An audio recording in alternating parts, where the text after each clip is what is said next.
Shalom Aleichem bersama Mesia. Selamat sore saudara sekalian. Kita akan melanjutkan pelajaran kita dengan perumpamaan Tuhan Yesus dalam Injil. Di dalam pelajaran kita kali yang terakhir kemarin, kita berbicara tentang perumpamaan perkawinan yang dua-duanya adalah tentang perkawinan dan tentang perjamuan kawin, tentang dua orang anak ya, serta tentang penggarap kebun anggur. Yang semuanya itu adalah merupakan kritik terhadap para pemimpin agama pada saat itu, yang lebih menekankan kepada bentuk-bentuk luar daripada kehidupan keagamaan mereka, tetapi hatinya mereka penuh dengan kejahatan dan penolakan terhadap Kristus.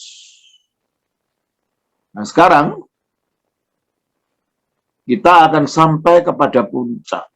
Jadi ini kita sudah melihat bahwa bagaimana Yesus mulai masuk ke Yerusalem dan mulai berkonfrontasi dengan para pemimpin agama waktu itu, dan akhirnya para pemimpin agama itu dikritik dengan perumpamaan-perumpamaan yang ada yang telah kita pelajari. Sekarang kita sampai kepada bukan saja kritik, penghukuman yang diberikan Kristus terhadap orang-orang ini, para pemimpin agama ini, sehingga ini merupakan suatu konfrontasi yang sangat frontal antara Yesus dengan para pemimpin agama waktu itu, orang-orang Farisi dan orang-orang Saduki. Ini ada di dalam Matius pasal yang ke-23. Ya, seluruh pasal. Coba mari kita baca. Matius 23, maka berkatalah Yesus kepada orang banyak dan kepada murid-muridnya, katanya, ahli-ahli Taurat dan orang-orang Farisi telah menduduki kursi Musa. Sebab itu, turutilah dan lakukanlah segala sesuatu yang mereka ajarkan kepadamu. Tetapi janganlah kamu turuti perbuatan-perbuatan mereka. Karena mereka mengajarkannya tetapi tidak melakukannya. Mereka mengikat beban-beban berat, lalu meletakkannya di atas bahu orang. Tetapi mereka sendiri tidak mau menyentuhnya. Semua pekerjaan yang mereka lakukan hanya dimaksud supaya dilihat orang. Mereka memakai tali sembahyang yang lebar dan jubah yang panjang. Mereka suka duduk di tempat terhormat dalam perjamuan dan di tempat terdepan di rumah ibadat. Mereka suka menerima penghormatan di pasar dan suka dipanggil rabi. Tetapi kamu, janganlah kamu disebut rabi, karena hanya satu rabimu dan kamu semua adalah saudara.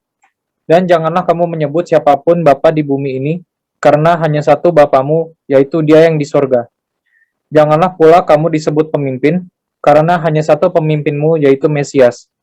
Barang siapa terbesar di antara kamu, hendaklah ia menjadi pelayanmu. Dan barang siapa meninggikan diri, ia akan direndahkan, dan barang siapa merendahkan diri, ia akan ditinggikan. Celakalah kamu, hai ahli-ahli Taurat dan orang-orang Farisi. Langsung saja ke ayat 16 sekarang. 16 sampai 24. Celakalah kamu, hai pemimpin-pemimpin buta, yang berkata, bersumpah demi bait suci, sumpah itu tidak sah, tetapi bersumpah demi emas bait suci, sumpah itu mengikat. Hai kamu orang-orang bodoh dan orang-orang buta, apakah yang lebih penting, emas atau bait suci yang menguduskan emas itu? Bersumpah demi mezbah, sumpah itu tidak sah, tetapi bersumpah demi persembahan yang ada di atasnya, sumpah itu mengikat. Hai kamu orang-orang buta, apakah yang lebih penting? Persembahan atau mezbah yang menguduskan persembahan itu. Karena itu, barang siapa bersumpah demi mezbah, ia bersumpah demi mezbah dan juga demi segala sesuatu yang terletak di atasnya. Ayat 24. Hai kamu pemimpin-pemimpin buta, nyamuk kamu tapiskan dari dalam minumanmu, tapi unta yang di dalamnya kamu. Ayat 25 dan 26. Celakalah kamu, hai ahli-ahli Taurat dan orang-orang Farisi, hai kamu orang-orang munafik, sebab cawan dan pinggan kamu bersihkan sebelah luarnya, tetapi sebelah dalamnya penuh rampasan dan kerakusan. Hai orang Farisi yang buta, bersihkanlah dahulu sebelah dalam cawan itu, maka sebelah luarnya juga akan bersih. Oke, kita baca juga ayat yang ke-27 sampai 32. Celakalah kamu, hai ahli-ahli Taurat dan orang-orang Farisi, hai kamu orang-orang munafik. Sebab kamu sama seperti kuburan yang dilabur putih, yang sebelah luarnya memang bersih tampaknya, tapi yang sebelah dalamnya penuh tulang belulang dan pelbagai jenis kotoran. Demikian jugalah kamu, di sebelah luar kamu tampaknya benar di mata orang, tetapi di sebelah dalam kamu penuh kemunafikan dan kedurjanaan. Celakalah kamu, hai ahli-ahli Taurat dan orang-orang Farisi, hai kamu orang-orang munafik. Sebab kamu membangun makam nabi-nabi dan memperindah tugu orang-orang saleh, dan berkata, jika kami hidup di zaman nenek moyang kita, tentulah kami tidak ikut dengan mereka dalam pembunuhan nabi-nabi itu. Tetapi dengan demikian, kamu bersaksi terhadap diri kamu sendiri, bahwa kamu adalah keturunan pembunuh nabi-nabi itu. Ayat 33. Hai kamu ular-ular, hai kamu keturunan ular beludak. Bagaimanakah mungkin kamu dapat meluputkan diri dari hukuman neraka? Ya, ayat 37 sampai 39. Yerusalem, Yerusalem, engkau yang membunuh nabi-nabi dan melempari dengan batu orang-orang yang diutus kepadamu. Berkali-kali aku rindu mengumpulkan anak-anakmu, sama seperti induk ayam mengumpulkan anak-anaknya di bawah sayapnya. Tetapi kamu tidak mau. Lihatlah rumahmu ini akan ditinggalkan dan menjadi sunyi. Dan aku berkata kepadamu, mulai sekarang kamu tidak akan melihat aku lagi, hingga kamu berkata, diberkatilah dia yang datang dalam nama Tuhan. Terima kasih. Di dalam konfrontasi Kristus dengan para pemimpin agama yang munafik, yang digambarkan sebagai buta, yang digambarkan sebagai ular, dan lain-lain lagi, kita melihat kecaman Kristus yang tajam kepada cara orang beragama yang hanya mementingkan bentuk luar, tetapi tidak memperhatikan batin dan hati. Dan apa yang dibicarakan Yesus dalam pasal 23 ini ditujukan yang pertama kepada orang-orang yang ada dekatnya, yaitu para muridnya sendiri dan orang-orang yang dekatnya, dan juga orang-orang yang datang. Ya, coba kita lihat. Pertama adalah kita baca ayat 1. Maka berkatalah Yesus kepada orang banyak dan kepada murid-muridnya. Dan kepada murid. Pertama pada muridnya, lalu orang banyak yang datang. Ya, kita baca di dalam ayat yang ke 13 sampai 26. Celakalah kamu, hai ahli-ahli Taurat dan orang-orang Farisi. Ya. Yang ketiga, dia berbicara dengan tajam itu kepada orang-orang Farisi sendiri, para pemimpin agama. Nah, mari kita lihat perumpamaan-perumpamaan apa saja yang dapat kita temukan di dalam kecaman Yesus. Ialah perumpamaan tentang binatang, dalam hal ini mungkin sapi atau kerbau atau kuda atau keledai, yang memuat beban yang terlalu berat. Ayat yang ke-4. Mereka mengikat beban-beban berat. Nah itu, mengikat beban berat itu biasanya pada binatang. Binatang yang mengangkut beban. Bisa kuda, bisa sapi, bisa keledai. Tapi yang diumpamakan sebagai binatang yang mengangkut beban ini adalah orang-orang yang mengikut mereka.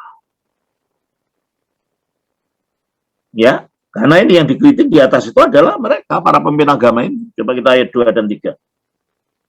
Ahli-ahli Taurat dan orang-orang Farisi telah menduduki kursi Musa. Terus? Sebab itu, turutilah dan lakukanlah segala sesuatu yang mereka ajarkan kepadamu. Tetapi janganlah kamu turuti perbuatan-perbuatan mereka. Karena mereka mengajarkannya, tetapi tidak melakukannya. Ini masalahnya. Agama itu mempunyai mempunyai dampak yang sangat dalam bagi para pengikutnya. Sehingga kalau sesuatu dengan menggunakan nama agama Orang kadang-kadang sudah buta, emosinya yang muncul bukan rasional rasionya. Sehingga kalau segala sesuatu itu di atas namakan agama, udah orang jadi liar. Maka agama mempunyai otoritas yang luar biasa, sehingga pada saat disalahgunakan untuk tujuan-tujuan pribadi, ini bisa merusak. Padahal agama itu tujuannya untuk membimbing orang, tapi bisa merusak orang ketika jatuh kepada tangan orang yang salah. Ketika jatuh pada tangan orang yang bukan betul-betul rindu untuk membawa manusia itu dekat kepada Allah. Ini yang terjadi. Ya. Mereka mengajarkan tetapi tidak melakukan. Nah, ini yang tidak boleh dicontoh. Kalau ajarannya mungkin sumbernya dari kitab suci, masih tetap suara kitab suci, tapi mereka tidak melakukan, dan mereka ini akan menekan orang-orang awam secara demikian dan membuat segala macam aturan, membuat segala macam perintah-perintah yang di atas namakan Tuhan, yang sering itu bukan dari Tuhan, itu sering tafsirannya sendiri. Oleh karena itu Tuhan Yesus mengkritik orang seperti ini. Dan terutama kita yang mengajar, ya, hati-hati ya. Kita jangan hanya mengajar hanya secara intelektual saja. Sebab kalau masalah ajaran firman Tuhan, itu harus disertai hati yang taat, bukan hanya kepentingan intelektual. Ketika orang yang ngakunya tanda kutip hamba Tuhan, orang yang ngakunya tanda kutip pemberita Injil, tetapi ketika Injilnya itu hanya berwujud pengetahuan secara intelektual dan tidak disertai pengudusan batin, yang muncul adalah skandal demi skandal demi skandal. Karena yang diajarkan hanya pengetahuan secara intelektual, bukannya kerendahan hati, bukannya benahan batin. Padahal tujuan daripada kita mengabarkan Injil adalah untuk menuntun orang untuk mencapai pengudusan batin, pengelolaan jiwa, pengelolaan hati.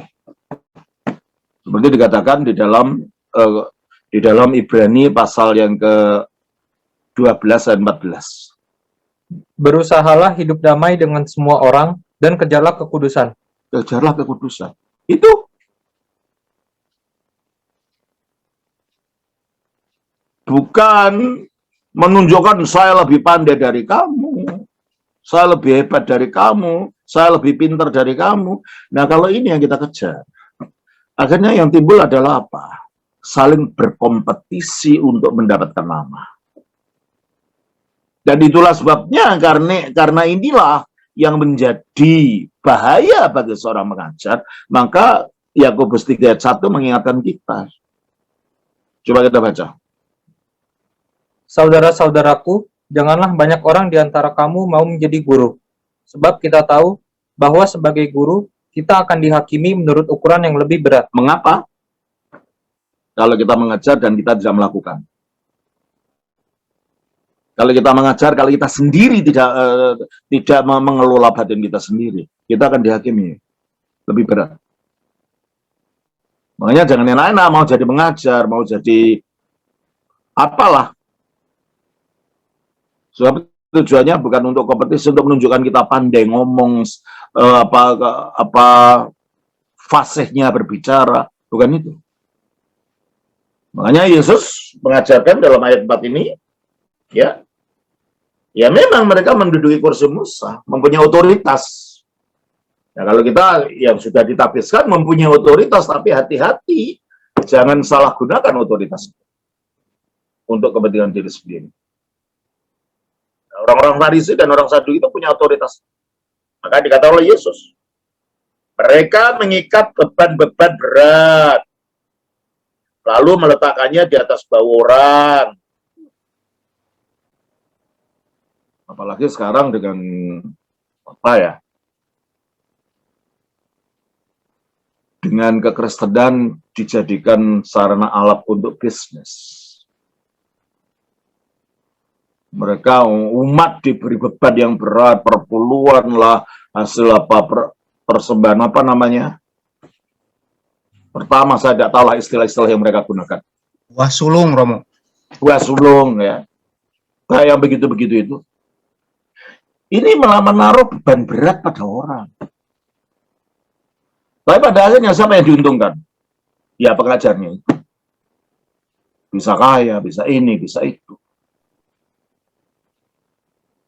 Nah, jadi inilah model yang begini ini yang dikritik oleh Yesus. Dan juga mereka menekankan apa yang bersifat legal. Aturan ini, aturan itu, yang kecil-kecil ini dilarang, itu dilarang. Orang jadi ketakutan untuk datang kepada Kristus itu karena apa? Karena aturan-aturan yang dibikin oleh pengajar-pengajarnya ini. Maka dikatakan, mereka mengikat beban-beban berat, lalu meletakkan di atas bahu orang, tetapi mereka sendiri tidak mau menyentuhnya. Ya kan? Supaya ditakuti orang maksudnya. Supaya dihormati orang maksudnya. Tapi ini bukan dokter rohani. Orang yang kayak begini. Terus, buktinya apa lagi? Ayat 6. Mereka suka duduk di tempat terhormat dalam perjamuan dan di tempat terdepan di rumah ibadat. Mereka suka menerima penghormatan di pasar dan suka dipanggil rabi. Berarti semuanya untuk dirinya sendiri. Semuanya untuk kemuliaan dirinya supaya orang menghormati dia. Duduk paling depan, gitu. Semua pekerjaan yang mereka lakukan hanya dimaksud supaya dilihat orang. Mereka memakai tali sembahyang yang lebar dan jubah yang panjang. Dan itu orang-orang Farisi kan pakai, orang Yahudi kan pakai itu yang kayak selimut itu. Ada jubah-jubahnya. Nah, orang-orang Farisi pakai begitu. Makin panjang, makin dianggap hebat gitu mungkin ya. Penekanan dari keagamaan yang hanya bersifat luar, itu racun. Dan itu tidak memberikan kehidupan. Larang ini, larang itu, yang semuanya hanya bersifat legal. Semuanya hanya bersifat yang luar saja. Tapi batinnya nggak diisi. Ini bahaya. Ya. Makanya Yesus mengkritik, inilah kemunafikan. Para pemimpin agama Yahudi waktu itu membebani umat dengan tradisi-tradisi yang keras dan aturan-aturan. Dan dengan demikian mereka menyalahgunakan otoritas mereka dengan ketidakpedulian yang mereka sengaja. Tidak peduli orang-orang tertekan atau tidak, pokoknya aku mendapatkan yang aku inginkan. Nah, ini bahaya. Makanya kalau orang-orang muda yang ingin melayani Tuhan, perhatikan ini. Jangan sampai nanti ketika engkau melayani, engkau justru jadi orang-orang seperti ini. Keras pada orang, gitu. Membuat aturan-aturan yang tidak-tidak, hanya supaya orang itu takut sama kamu. Nah, ini disebut sebagai suatu kemunafikan. Mereka duduk di kursi Musa, yaitu kursi otoritas, tetapi mereka mengambil alih otoritas itu, mereka menghancurkan jiwa orang-orang yang dibimbingnya dengan begitu banyak aturan, jangan ini, jangan itu, sehingga membuat orang bukan saja akhirnya lama-lama menjadi saya nggak mau itu, jauh dari Injil, jauh dari ajaran, bahkan jauh dari Tuhan. Dan saya sudah menemui orang seperti itu. Yang pernah saya katakan. Dia datang kepada Bible study saya tanya, Bapak nggak gereja? Enggak, Romo, saya nggak bisa, Romo. Kenapa, Pak? Saya dipaksa untuk memberikan perpuluhan, dan itu nomor rekening bank kami diminta oleh pendeta itu. Pendeta itu sudah meninggal sih sekarang. Terus, dan setiap akhir bulan, uang kami diambil. Dia tahu berapa jumlah uang yang kami punya. Kami punya ya. Di 10 diambil tanpa minta izin sama kami. Saya merasa keberatan dengan itu. Nah, ini kan perampokan, saudara. Model ajaran seperti ini. Ya. Ini adalah merupakan problem. Orang ini tidak berhak, pendeta tidak berhak mengetahui berapa banyak uang jemaat yang dimiliki. Berapa banyak uang yang dimiliki oleh anggotanya. Tapi dilakukan. Dan akhirnya apa? Orang itu jauh dari gereja. Saya tidak tahu sekarang. Dia ke gereja mana. Waktu itu saya masih di Solo waktu itu. Dia sering datang untuk mendengar Bible study aja. Tapi dia nggak mau ke gereja lagi. Dan akhirnya jauh dari gereja, jauh dari Tuhan, akhirnya meninggalkan segala. Makanya hati-hati. Jangan kita berpikir kita mengajar orang supaya dekat pada Tuhan, tapi dengan tingkah laku kita, kemunafikan kita sendiri, malah kita mengusir orang dari Tuhan. Yang kedua, Yesus menggunakan perumpamaan pembimbing yang buta, penuntun yang buta. Ya. Kita baca dari Matius 23.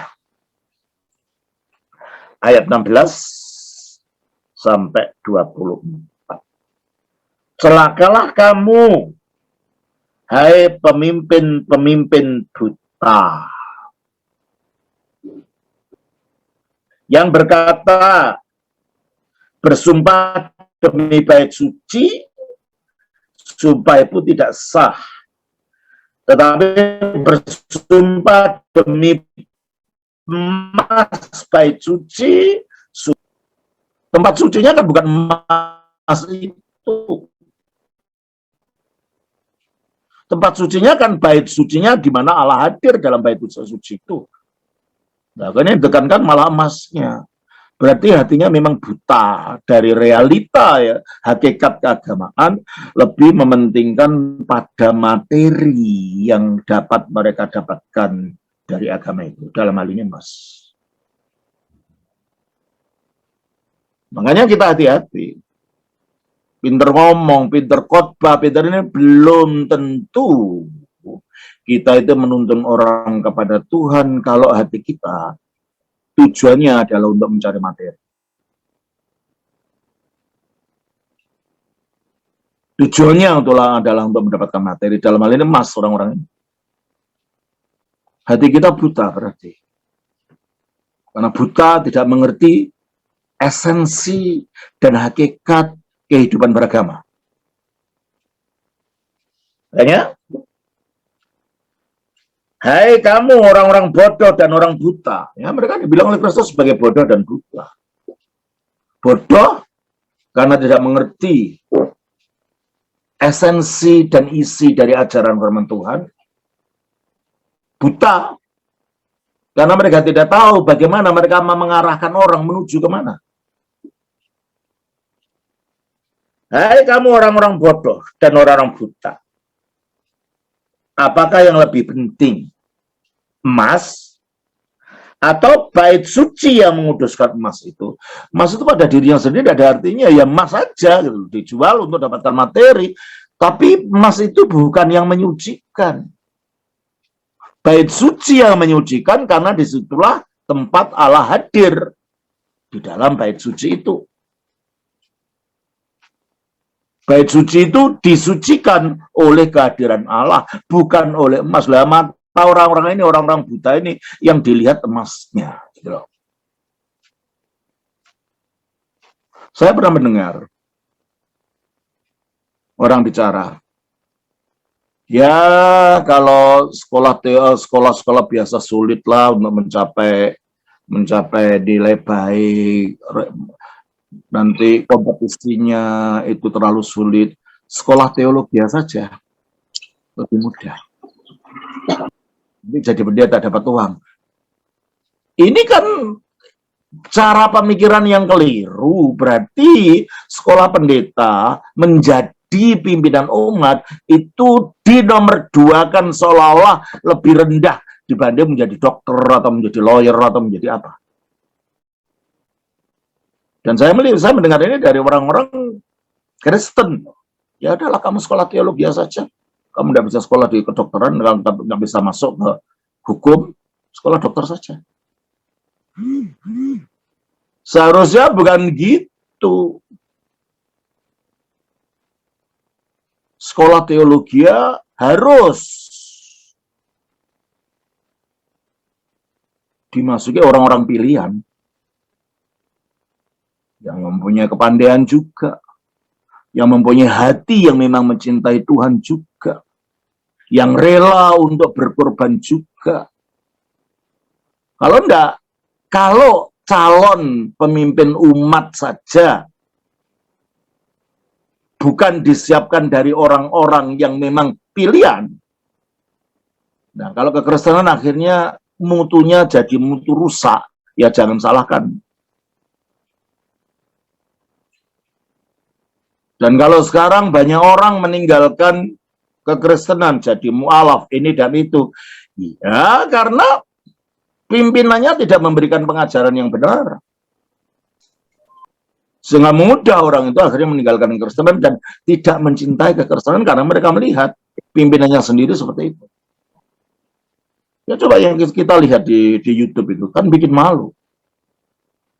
Saling menjelekkan, kamu bawa lari uang untuk Pak KC kemarin, aku tahu tentang nanti semua selingkuhan-selingkuhanmu. Itu pendeta dengan pendeta, malu tidak? Biarpun kita bukan bagian dari Kristen itu, tapi kita malu. Makanya cara perekrutan mahasiswa teologi itu harus berbeda. Harus diambil orang-orang yang memang punya hati untuk Tuhan, mempunyai keinginan untuk hidup benar, sehingga pada akhirnya ketika jadi pimpinan yang benar, menuntun kepada yang benar pada umat. Ayat 18. Bersumpah demi mezbah, sumpah itu tidak sah. Tapi bersumpah demi persembahan yang ada di atas mesbahnya, di atasnya sumpah itu mengikat. Tuh, tentu saja tanah mezbahnya kan terdiri dari apa ya? Dari semen. Nggak punya harga. Nah, persembahannya itu bisa dijual itu. Nah, orang itu sekali lagi yang dilihat bukan yang menyucikan mezbah itu, tapi benda yang ditaruh di situ yang bisa menghasilkan uang bagi dia. Jadi makanya kita harus hati-hati. Kita harus rela. Makanya saya sendiri, saya pribadi, saya menjaga semoga Tuhan menolong saya. Saya ajarkan umat untuk melakukan perpuluhan, tapi perpuluhannya bukan untuk saya. Dan tidak saya minta perpuluhannya untuk gereja. Nah, kalau gereja memberi, ya itu berarti ya memang sepengetahuan yang lain. Jadi bukan tujuannya untuk memperkaya diri. Gitu. Nah sekarang kan enggak. Perpuluhan itu untuk pendetanya, sampai pendetanya kaya raya. Dan umatnya yang tidak memberi perpuluhan dikritik dalam khotbah, dikejar-kejar. Ini pendeta atau pemungut cukai?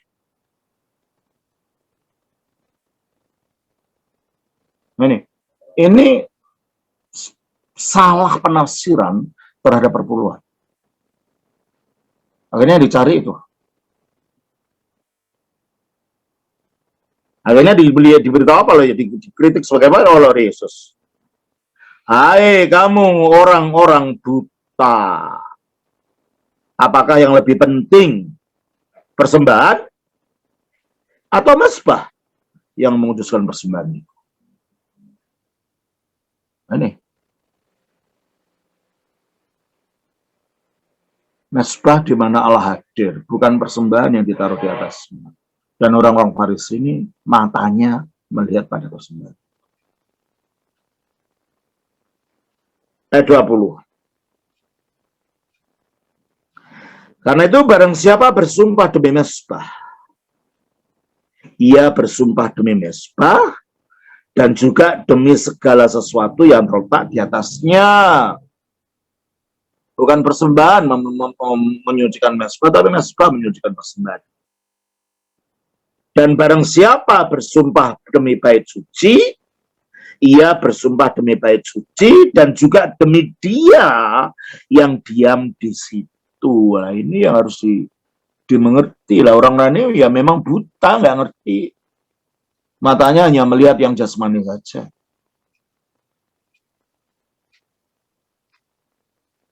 Tidak melihat sisi rohani daripada benda-benda yang jasmani tadi. Mereka tidak bisa melihat kehadiran Allah di dalam bait Allah ini. Sehingga hatinya dipenuhi keserakahan. Pura-puranya saleh, pura-puranya mengajar, tetapi ternyata hatinya penuh dengan ketamakan. Itu yang kita baca dari pasal 16 ayat pasal 23 ayat 16 sampai 22. Kita lanjutkan. Celakalah kamu, hai ahli Taurat dan orang-orang Farisi. Hai kamu orang-orang munafik. Munafik itu apa sih? Yang dilakukan di luar, yang diniatkan di dalam, itu beda.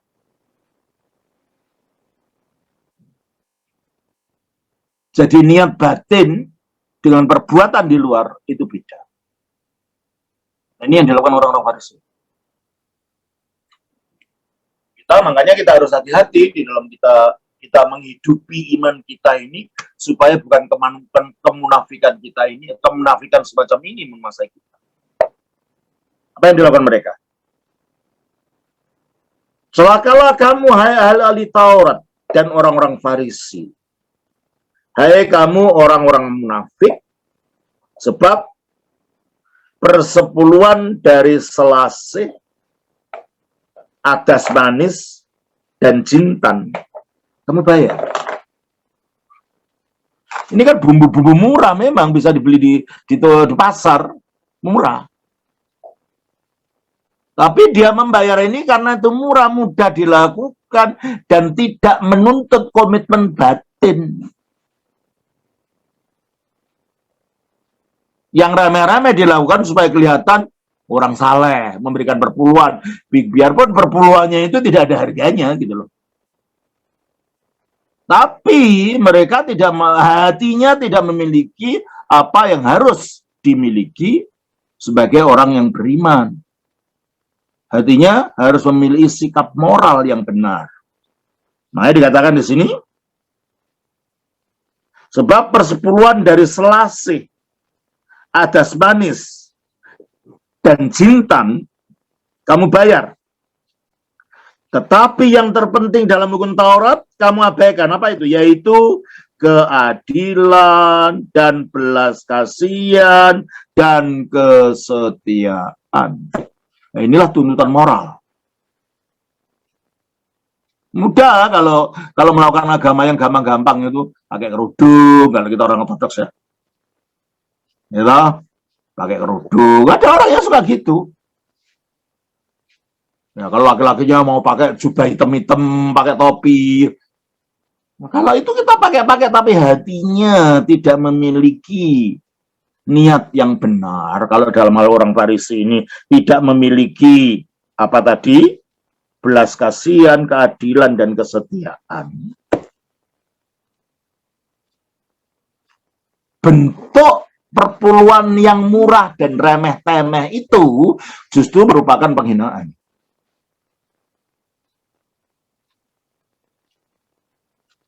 Penghinaan pada hukum. Dan penghinaan pada kedudukannya sebagai pemimpin agama.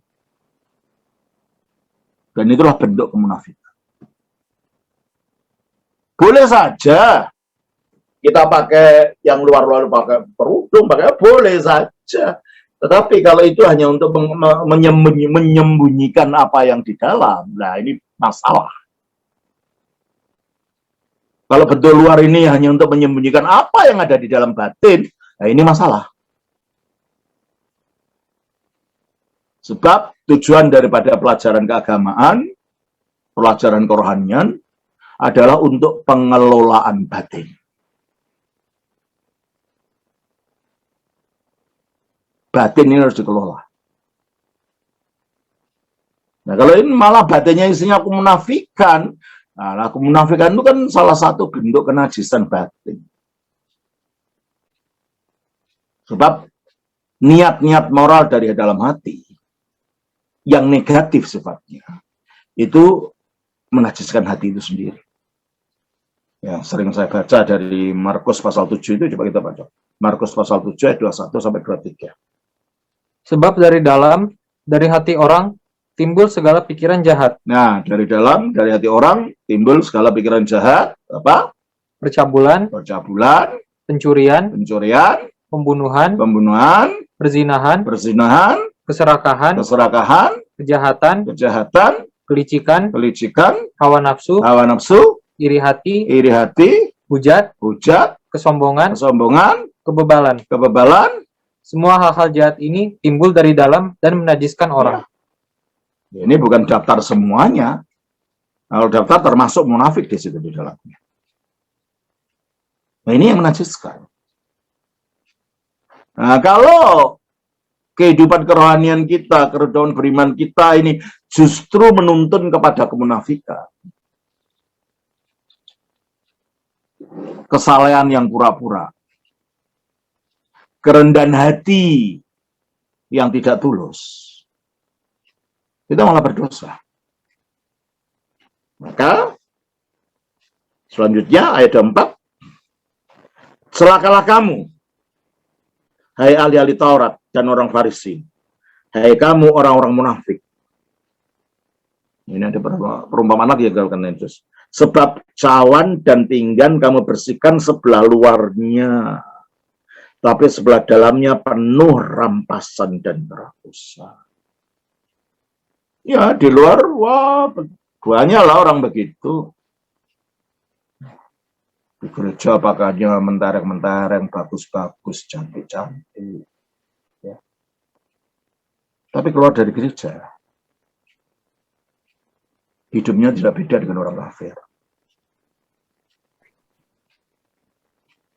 Nah, kalau dari gereja, wah, harus pakai pakaian yang ini, pakaian yang itu, yang mahal-mahal supaya dipuji orang. Tapi dalam hatinya tidak ada pertobatan. Pakaian kita jangan hanya pakaian yang di luar. Pakaian kita harus pakaian yang di dalam, itulah yang disebut oleh Kristus pakaian pesta. Pesta rohani maksudnya. Yaitu kekudusan. Yaitu pembersihan dari yang najis-najis tadi. Yang dimulai oleh pertobatan. Selanjutnya kita baca ayat 24 itu. Hai kamu pemimpin-pemimpin buta. Nyamuk kamu tapiskan dari dalam minumanmu, tetapi unta yang di dalamnya kamu telan. Ya, ini ada agak semacam guruan ini. Jadi orang-orang Yahudi pada zaman itu kalau mau minum anggur atau apa, jangan supaya tidak ada benda-benda yang tidak halal, kan? Terus mereka pakai saringan, disaring di situ, supaya tidak ada nyamuk, tidak ada apa masuk, supaya anggurnya bersih. Tapi Yesus mengkritik, nyamuk kamu tepis, nyamuk kamu tepis, kamu saring. Unta itu adalah binatang yang paling besar yang diketahui orang Israel pada waktu itu. Kamu itu peduli dengan yang kecil-kecil, yang remeh-remeh. Yang ini kamu kritik, yang itu kamu kecam, yang ini kamu gosipkan. Tetapi di dalam hatimu sendiri ada permasalahan besar dan kamu nggak tahu. Ya kalau kita menggunakan istilahnya orang Manado, saya waktu di sana itu, saya diundang di satu tempat untuk khotbah. Saya dibisiin oleh yang undang. Romo, di sini orang-orang banyak bahugel. Saya nggak tahu apa bahugel itu. Apa itu bahugel? Oh, saya baru tahu berhubungan gelap katanya. Masa saya iya mereka kelihatannya salah tapi banyak bahugel. Coba kalau kata-kata orang ini benar, kan sedih, itu menyedihkan. Kan? Kelihatan salah di luar, ternyata di belakangnya banyak perselingkuhan, kemabuan, kehidupan seks bebas. Loh, apa tujuannya terus ke gereja kalau begitu? Ya kan? Nyamuk ditepis, disaring, unta ditelan. Loh, coba bayangkan ini. Wah, mementingkan pakaian ini dan itu, tapi tidak mementingkan moral. Ya kalau nggak gitu, kalau kekristenan tidak akan makin mundur gimana? Kalau orang Kristennya modelnya seperti itu. Jadi kritiknya Kristus kepada orang Farisi ini juga kritik kepada kita. Kecaman Kristus kepada orang Farisi adalah kecaman terhadap kita juga. Supaya kalau kita menjadi orang Kristen yang serius gitu loh. Ya. Kita lanjutkan dengan ayat 25 26. Celakalah kamu, hai ahli-ahli Taurat dan orang Farisi. Hai kamu orang-orang munafik. Sebab cawan dan pinggan, nah ini perumpamaan lagi. Kamu bersihkan sebelah luarnya. Tetapi sebelah dalamnya penuh rampasan dan kerakusan. Coba bayangkan kalau saudara punya cawan. Wah bersih di luarnya. Di dalamnya penuh dengan lumpur. Saudara bisa makan menggunakan cawan seperti itu? Enggak kan? Ini banyak orang pura-pura di luarnya saleh. Pura-pura di luarnya orang seperti orang yang takut akan Tuhan. Pura-pura di luarnya seperti orang hidup kudus. Tetapi di belakang orang, di dalamnya, dalam hatinya,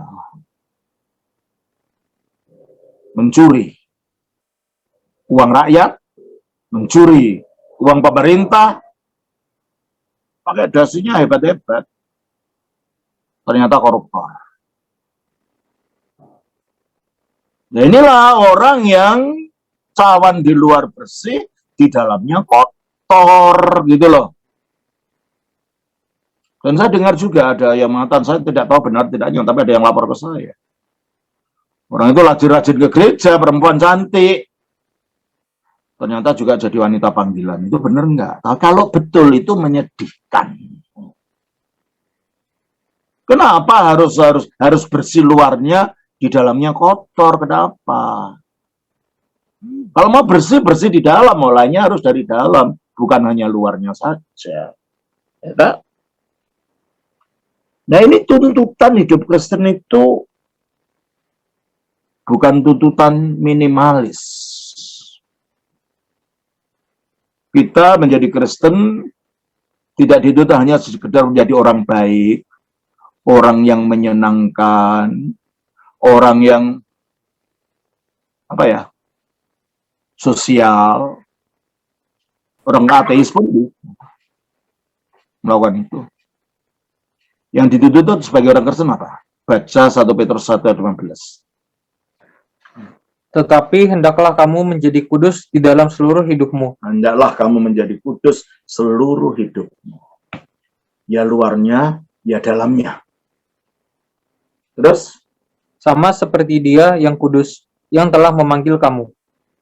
Sebab ada tertulis, kuduslah kamu, sebab aku kudus. Ini yang dipanggil bagi orang Kristen.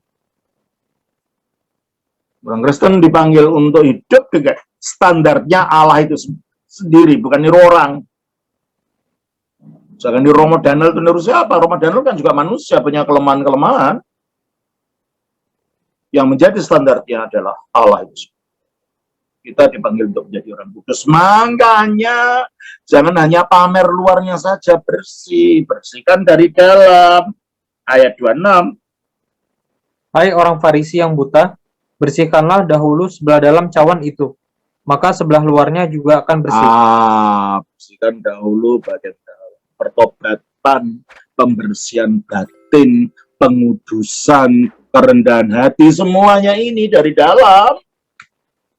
Jangan sibuk dengan pakaian yang di luar. Nanti aku gereja pakai baju yang mana, pakai model apa, nanti sepatunya hak yang tingginya berapa haknya kalau perempuannya, kalung yang mana, bukan itu. Kalau itu yang kita tekankan, tapi batinnya dibiarkan penuh dengan rampasan, penuh dengan niat-niat yang tidak baik, ya percumalah.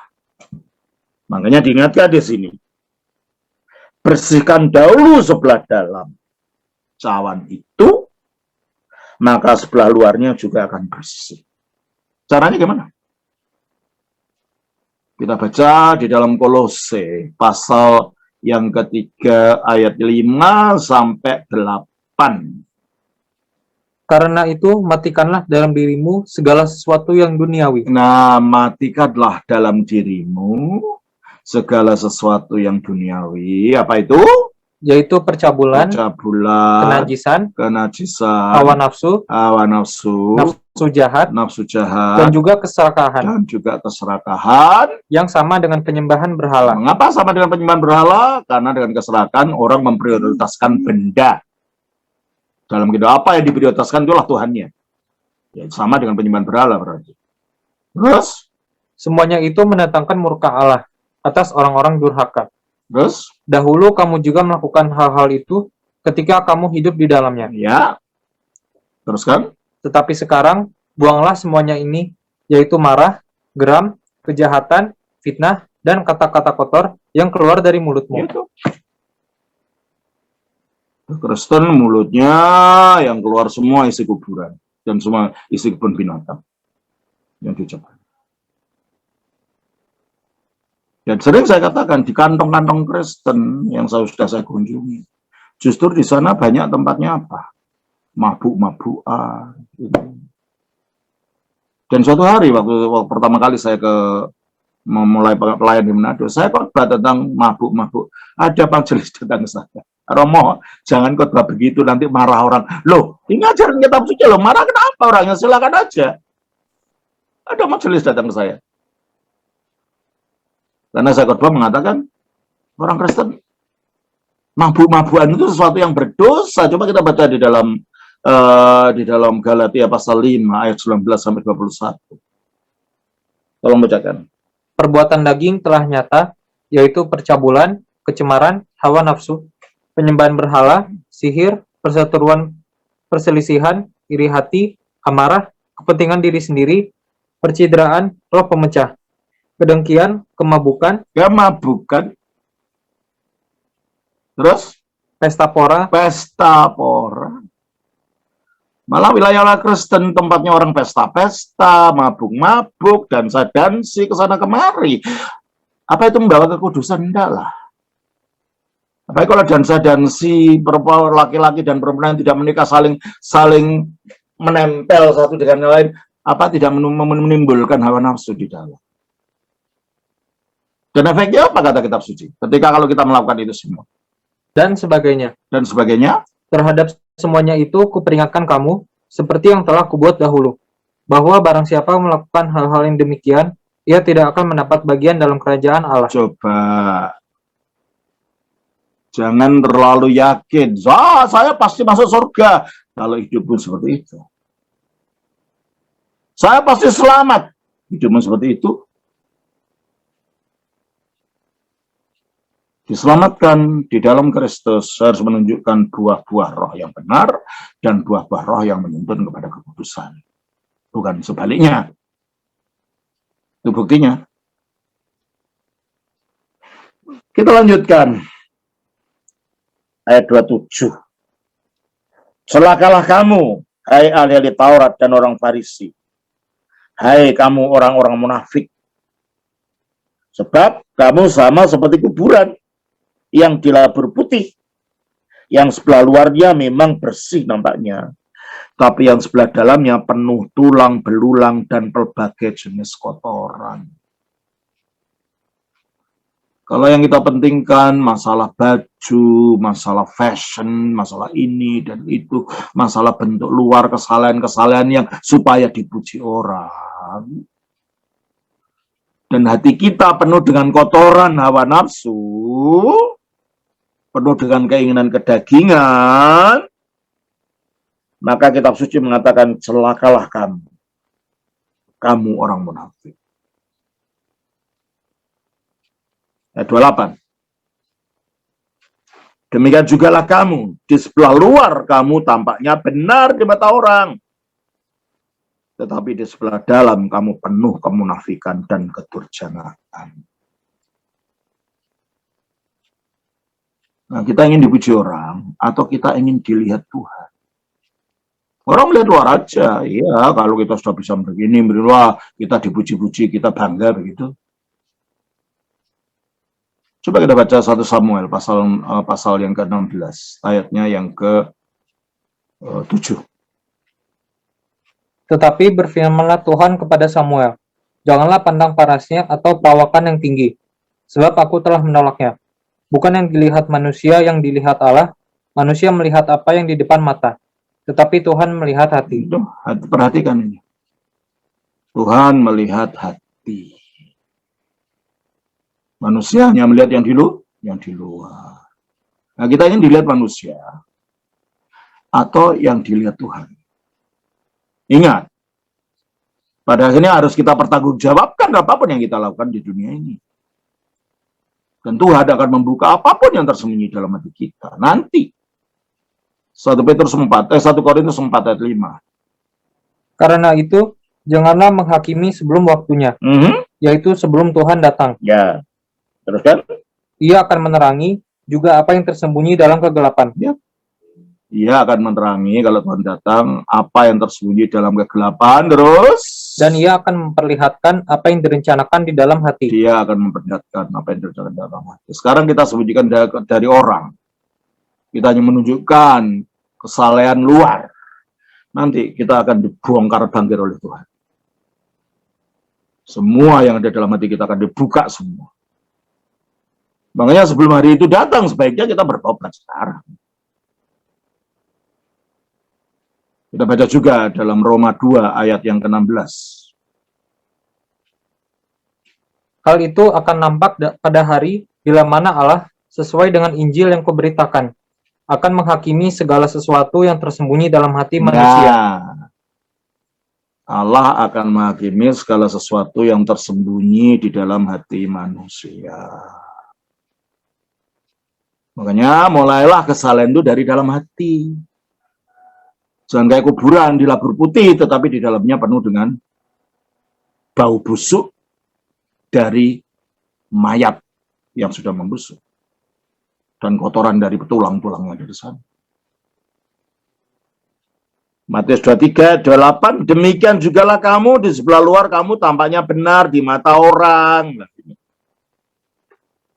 Tetapi di sebelah dalam kamu penuh kemunafikan dan kedurjanaan. Celakalah kamu, hai ahli Taurat dan orang Farisi. Hai kamu orang munafik. Sebab kamu membangun makam nabi-nabi dan memperindah tugu orang-orang saleh dan berkata, jika kami hidup di zaman nenek moyang kita, tentulah kami tidak ikut dengan mereka dalam pembunuhan nabi-nabi itu. Tetapi dengan demikian, kamu bersaksi terhadap dirimu kamu sendiri bahwa kamu adalah keturunan pembunuh nabi-nabi itu. Ikut bergembira pembangunan makam nabi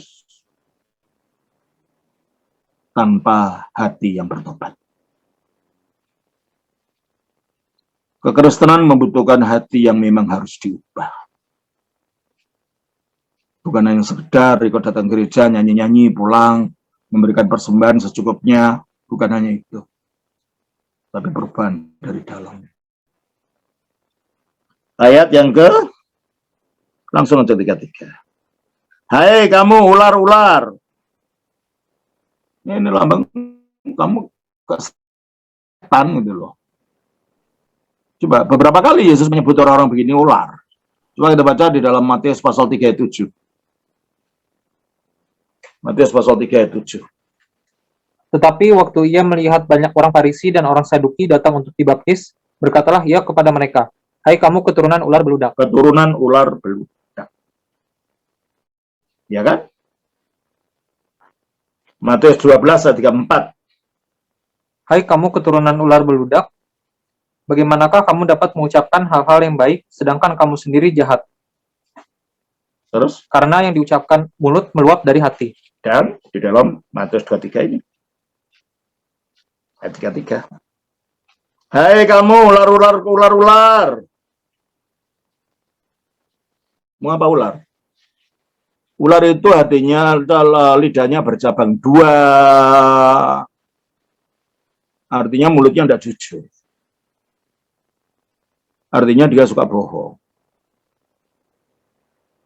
Artinya dia suka ngomong sana sini. Dan ular itu dalam mulutnya ada bisa yang membuat orang mati. Jadi orang-orang kayak begini ini orang akhirnya mematikan orang. Maka dibilang ular. Ular beludak. Nah, kita harus melihat diri kita sendiri, jangan nuduh orang ya. Aku begitu atau tidak? Kalau begitu cepat berubah. Kalau tidak, puji Tuhan.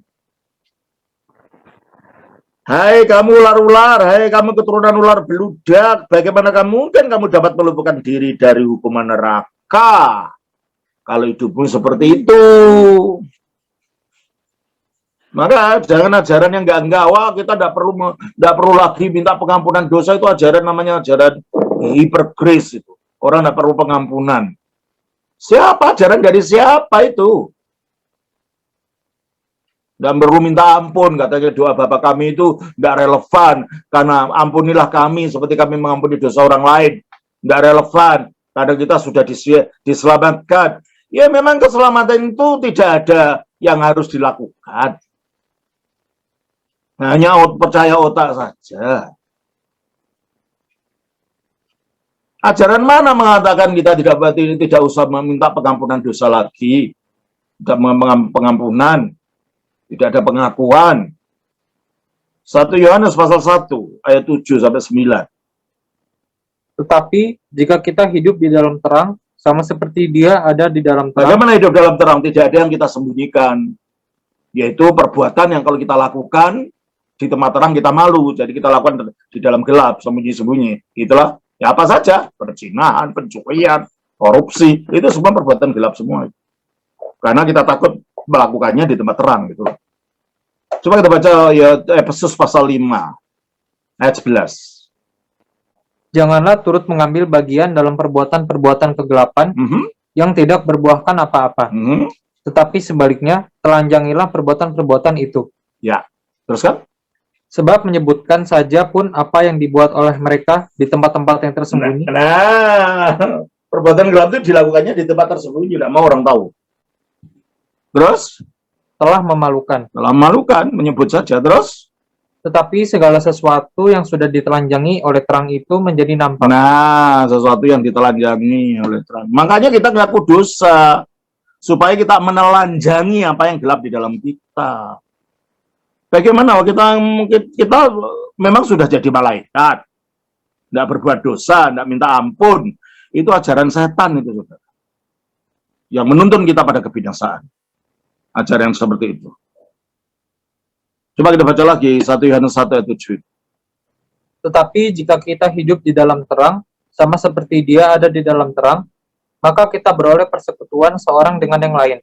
Dan darah Yesus, anaknya itu, menyucikan kita daripada segala dosa. Jika kita berkata bahwa kita tidak berdosa, maka kita menipu diri kita Nah, itu sendiri. pula. Jika kita berkata kita tidak berdosa, kita menipu diri kita sendiri. Coba kalau kita jujur, lihat diri kita. Mungkin tidak ada dosa dalam diri kita, tidak ada iri, tidak ada marah, tidak ada dendam, tidak ada macam-macam dalam hati kita. Jujur aja, kita tidak bisa mengatakan bahwa kita tidak ada dosa. Maka dikatakan, kalau ada orang mengaku dirinya tidak berdosa, apa katanya? Maka kita menipu diri kita Kita sendiri. menipu diri kita sendiri, dan kebenaran tidak ada di dalam kita. berarti kita pembohong. Karena kita tidak tulus terhadap diri kita sendiri. Terus, Jika kita mengaku dosa kita, jika kita mengaku dosa kita, maka Ia adalah setia dan adil, sehingga Ia akan mengampuni segala dosa kita. pengampunan terjadi kalau kita mengaku, memohon pengampunan. Kok ada ajaran kita sekarang tidak usah minta pengampunan dosa itu loh, sehingga doa Bapak kami katanya sudah tidak relevan karena ada permohonan doa. Ini ajaran apa? Sekarang banyak ajaran sesat, saudara. Hati-hati. Ajaran macam apa seperti itu, gitu loh. Kembali dalam ayat yang ke 20 berapa tadi Matiusnya? 33 sudah, 34. Hai kamu ular-ular, hai kamu keturunan ular beludak, bagaimanakah mungkin kamu dapat melepaskan diri dari hukuman neraka? Jangan enak-enak, jangan diperdangkal kekristenan itu. Udah nggak ada neraka, kita percaya Yesus pasti diselamatkan. Kalau kita tetap setia pasti. Kalau enggak, bagaimana kita setia? Ya taat kepadanya. Sebab iman itu menuntut ketaatan. Coba kita baca dalam Ibrani pasal 5 ayat 9. Dan sesudah Ia mencapai kesempurnaannya, Nah, kapan dia mencapai kesempurnaannya? Sesudah dia mati, disalibkan, dikuburkan, bangkit, naik ke surga. Itu kesempurnaan karyanya. Setelah dia mencapai kesempurnaannya, apa katanya? Ia menjadi pokok keselamatan Ia menjadi pokok keselamatan bagi yang abadi bagi semua orang yang taat yang kepadanya. taat. Jadi iman itu ada ketaatan, menjalankan perintah-perintah hukum moralnya yang harus kita terapkan dalam hidup kita. Jangan hanya percaya secara intelektual. Oh iya, pokoknya percaya Yesus selamat. Itu kan percaya intelektual. Tetapi tidak ada tingkah laku kehidupan yang merupakan wujud daripada ketaatan itu. Makanya dikatakan di dalam Yakobus pasal 2 ayat 26, Sebab seperti tubuh tanpa roh adalah mati, demikian jugalah iman tanpa perbuatan-perbuatan adalah mati.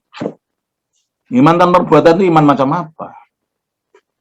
Kita mengatakan iman tanpa perbuatan adalah mati. Ya. Selanjutnya kita lanjutkan pada pasal ayat 37. Setelah dikritik habis-habisan para pemimpin agama waktu itu, akhirnya Yesus mengatakan ayat 37, baca. Yerusalem, Yerusalem, engkau yang membunuh nabi-nabi dan melempari dengan batu orang-orang yang diutus kepadamu. Iya, no. Di Yerusalem itu nabi-nabi datang dilempari. Yeremia dimasukkan pada sumur kosong. Yesaya menurut tradisi mati dengan digergaji. Ya, banyak nabi-nabi pada ditolak dan dianiaya. Terus, Berkali-kali aku rindu mengumpulkan anak-anakmu. ya, Kristus berbicara sebagai dalam keilahiannya, bahwa dia berkali-kali rindu mengumpulkan anak-anaknya, yaitu dengan mengutus nabi-nabi itu ngumpul supaya datang kepada Tuhan. Terus, Sama seperti induk ayam mengumpulkan anak-anaknya di bawah sayapnya. Tetapi kamu tidak mau. orang Israel keras kepala. Nah, kita jangan sampai begitu ya. Kita diingatkan, kita diberitahu, kita tidak mau tobat-tobat. Tapi Kristus tetap dalam kasih-Nya, tetap mengundang kita. Kalau tidak, kalau kita tidak mau tinggal, tidak mau mendengarkan, apa yang terjadi nanti? Ayat 20, ayat 38. Lihatlah rumahmu, ini akan ditinggalkan dan menjadi sunyi. Lihatlah rumahmu ini, maksudnya bait Allah. Karena orang Yahudi menolak dilawat oleh Allah melalui Kristus. Di mana bait Allah tadinya disebut sebagai rumah Bapa atau rumah Allah. Coba kita baca di dalam Yohanes pasal yang kedua. Ayat 16.